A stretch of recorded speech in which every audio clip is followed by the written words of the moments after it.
AFTV, Dan, straight in again. Ref watch. Yeah, ref watch. Referee was very poor today, Rob. I don't really understand the replay.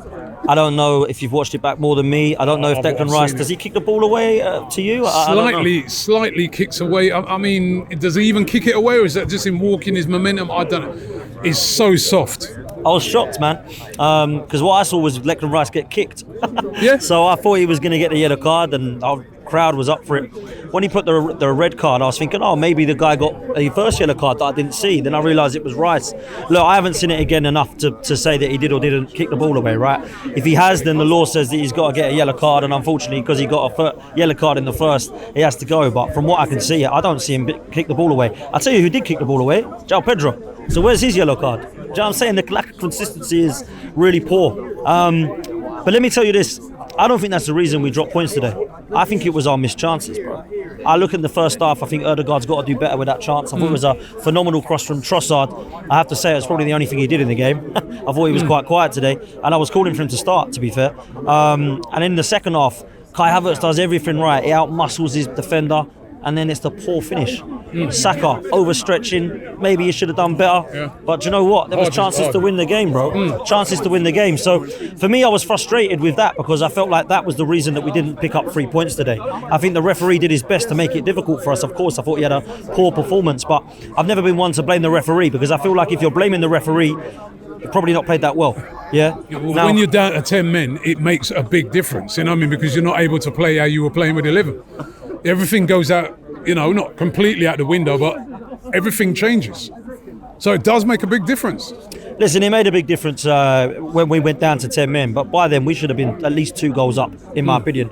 So it would have been a hell of a lot easier. The way that we defended, I've got to say this, I was actually quite worried in the first 10 minutes of us going down to a red. I thought we were all over the place. Now, I'm not going to blame the manager solely for that because the team needs to know how to fix up for that. But you could see Arteta going like a madman on the side, going, look at this is a disgrace. Obviously, they get the equaliser and then we start to get back into the game. We actually had chances at 10 to score. Havertz and Saka, both of them. So we should really be walking away with 3 points today, and we're not, and that's what's frustrating. Already we dropped points at home again, Rob. You know, I look at last season this time around Fulham, we dropped points, and now we're dropping points again. Went down to 10 in that game for a different. Obviously, it wasn't us that went down to 10. We ended up dropping points, but I've got to say, Martinelli was the only impact today. I'm still looking at that bench, and I know we've got injuries, but have we done enough in the attacking areas for you in this window? I don't think we have, bruv. I really don't think we have. Well, let's just think though, if everybody's fit, or actually, not even take out the fitness. If once those players are available, because obviously Raheem Sterling weren't registered in time, you'd have had him to come off the bench and Martinelli. Isn't that a decent bench? Listen, we need them all to remain fit now. We cannot let any of them get injured, and I'll tell you why. You're going to have injuries, right? That's why I don't think we've done enough, Rob. Because how many players you want? Well, you're going to have. Do you think we've got enough up top? Well, listen, I'm saying if Raheem Sterling had been registered in time, right, say he was signed by 11, he'd have been available. So let's just say the next game, Jesus is still injured. Yeah. You'd have had Martinelli and Sterling on the bench. That's not bad, is it? No, it's not bad, but I'm looking at the attacking option thinking, is Havertz going to play 38 games up top then? Who else is our striker coming on? Jesus, when he gets fit. You're relying on him? Bro. That's what we got. He's injured the whole time, man. Like, I love Jesus as a footballer. We're not going to be injured all season. Well, you're jinxing now. I want to talk to you soon, man. Real talk. I'll ask you this: Raheem Sterling. Let's not think if that's a great signing or a bad signing. Would you rather have a striker and a winger? Depends who the striker is. I personally, you're asking me the question. I'll tell you the truth. At the start of yesterday, I said I want a forward player, and to me, actually, the most important player to get is somebody that can cover for Saka if anything happens to him. Because everyone keeps saying if anything happens to Havertz. But what about the most important player in our team is Saka? What if anything happens to him? Now we've brought in a player that if anything does happen to him, we got him who can come on and cover in that position. He can cover on both sides. So I think, actually, I'm happy. I'm very happy that we got Raheem Sterling. But, I think that's, for me personally, especially when I look at the strikers out there that were really available. Do you want to go and pay £86 million for a player that's maybe going to be on the bench? Or so to me, the Sterling thing makes sense to me. Okay, so Sterling makes sense because we've got rid of Reece Nelson. I think we needed a striker on top of that as well. And I'll tell you why. Ideally, yeah. I'll tell you why. Because at the moment, Jesus is unreliable when he's injured. I love him as a footballer, but he's not going to be available. If we go and get that striker, we've got Jesus to cover on that wide right as well for Saka if he needs a rest. And we've got somebody in my opinion, in the team that is an absolute finisher. That's what we need. Whether it's Tony, whether it's Osimhen, whether it was Gyökeres. For me, I need to show the ambition to go and maximise that window. And I felt that we're short. I don't mind the players that have come in. Who's the backup player who's the backup striker for Haaland at City? Well, at the moment, it was Alvarez. They've decided for whatever reason that they've not replaced him. I think that could be a mistake. I know that. So who's the backup? I think there could be a mistake that they didn't. Right. So you know, what are we worried about City? Are we worried about what we're doing here? I'm just giving you some comparisons, right? Because you know they ain't got a backup. Yeah, we do. We have a backup. They don't have a backup. Yeah. Do you know what though? They at the moment, I look at Man City and I think they have proven the person who created the false nine position is their manager. So they're going to be able to put Foden in there. They're going to be able to put KDB in there. We're not going to be able to do that. You could put Sterling in there. You could put Trossard in there. You could. Do you think that will get us across the line? Though? Because last season that didn't get us across the line, Rob. That's what I'm saying. So what I believe is we needed a striker. Trossard scores a lot of goals in that position. You got a lot of players that can play in that position. Okay, so let's talk about the front position at the moment. Havertz, he gets a knock, right? He goes out. Jesus. We got Jesus, right? So who's coming off from the bench then now? You could bring Trossard. You can bring Martinelli. You can bring Sterling. No, they're playing. They're playing. All right, can bring Sterling on. Raheem Sterling, right? So you're going to have Havertz. Havertz is the striker at the moment. Yeah. I believe he should play there. I don't like him dropping into midfield. Okay. He's the number 9, right? Jesus is currently injured. If he gets a knock, we now have to play Trossard. You want to play Sterling up front? No, you could play Sterling. He played as a false number 9 at City. Bro, I think he did, innit? Yeah, I don't know. He's played as a false 9 before.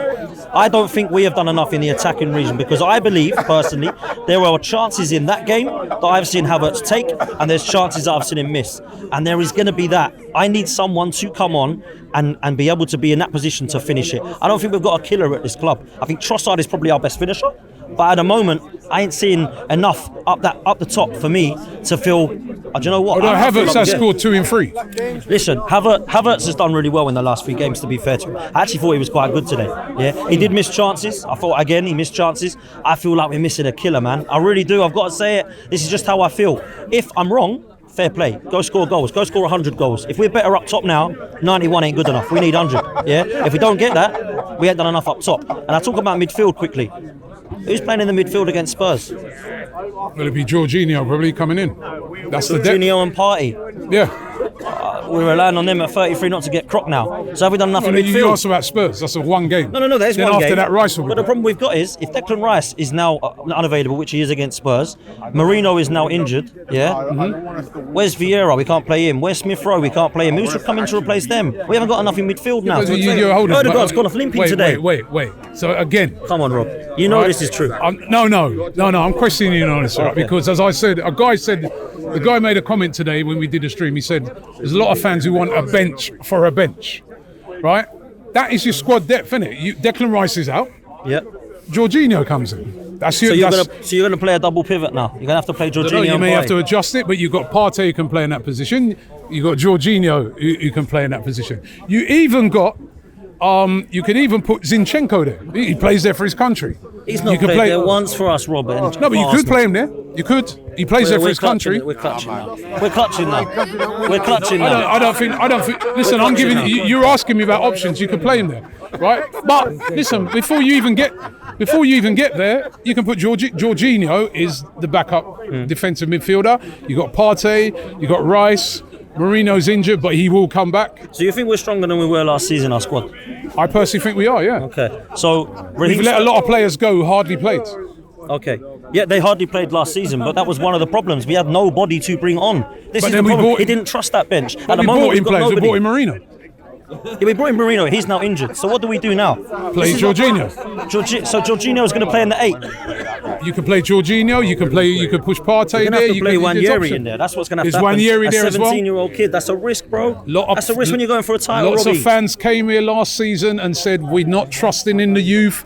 One thing I don't like about Arteta, he doesn't give the young players a chance. Now he's giving them a chance. It's a problem. No. What do we want? No. It's not a problem. No, am I talking facts here? No.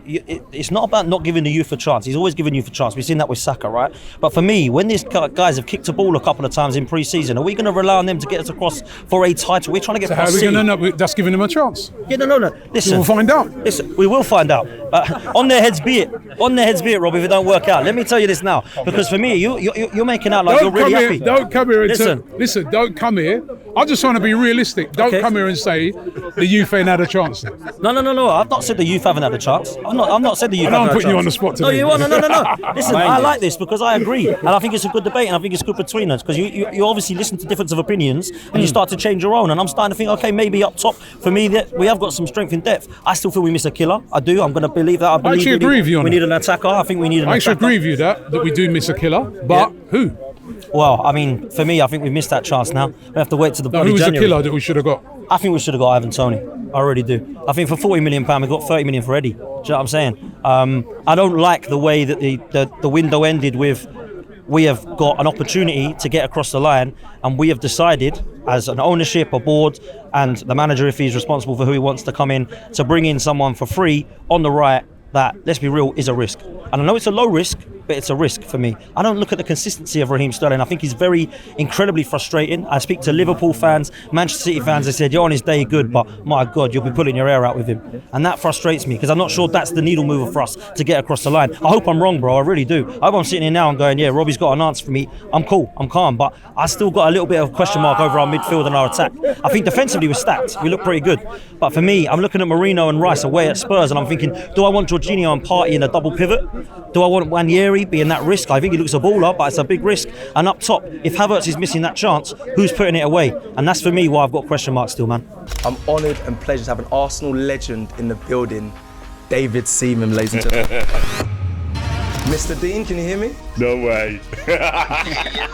It was larger than life in every way, and he was a hero, not just with the fans, but with the players as well. They all loved him. He was that good that in training, Steve Bold and Tony Adams, that he would embarrass them and they would try and kick him to slow him down a bit, and they couldn't catch him. The ponytail on the head. But I was born with a tash. I remember seeing an Arsenal team celebrating getting fourth. Yeah. And I was like, we've dropped quite a little way here. You know, we've done what we did. It's their time to go and create their own history.